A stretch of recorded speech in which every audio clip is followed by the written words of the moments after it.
Здравейте, обаждам се да се включа. Искам да споделя с вас нещо, което получих преди време. Знаете ли, прекарваме много време, опитвайки се да угасим пламъка на другите, нали? Което всъщност означава да упражняваме контрол върху другите хора, нали така? Но знаете ли, помислете колко много проблеми води това, колко по-добре би било. Ами ако всеки просто поеме малко отговорност, като не прави нищо повече от това да се увери, че те правят всичко възможно да потушат собствените си пламъци, за да спрат разпространението на пожар, нали? Това е всичко, което трябва да направите. Искам да кажа колко е лесно това, нали? Искам да кажа, разбира се, помагаме си един на друг, нали? Да, това помага, нали? Но искам да кажа колко често помагаме на другите, без първо да помогнем на себе си, нали?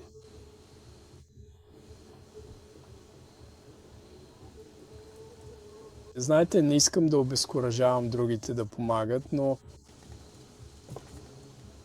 някой опитвал ли е това вече? Като начина, по който се разпространява огънят, нали? Помислете за това как се разпространява. А ако всички просто решат защото това е толкова трудна задача, нали? Да отидеш и да гасиш чуждите пожари, без дори първо да се справиш с собствения си вътре в теб, нали? Предполагам, че част от проблема е, че трябва да се изправиш срещу този огън, а много хора не са готови да го направят. Предполагам, че се страхуват. И затова вместо това се опитват да се разсеят, предполагам, и отиват да гасят огъня на някой друг, защото този огън вероятно е малко по-лесен за изправяне срещу него, предполагам, защото има дистанция от него. Или може би имат опит с него. Но тогава това, което в крайна сметка се случва, е, че просто се отдалечаваш още повече от растежа със себе си, от вътрешния растеж, нали? Така че предполагам, че това видео е по-скоро просто едно предложение. В смисъл, знаете ли, когато огънят се разпространи, той излиза извън контрол и става грозно, нали?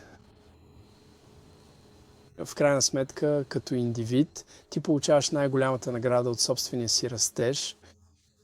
Така че приеми тези ресурси като предложение и опитай да останеш насаме със себе си и просто да се справиш със своя собствен огън.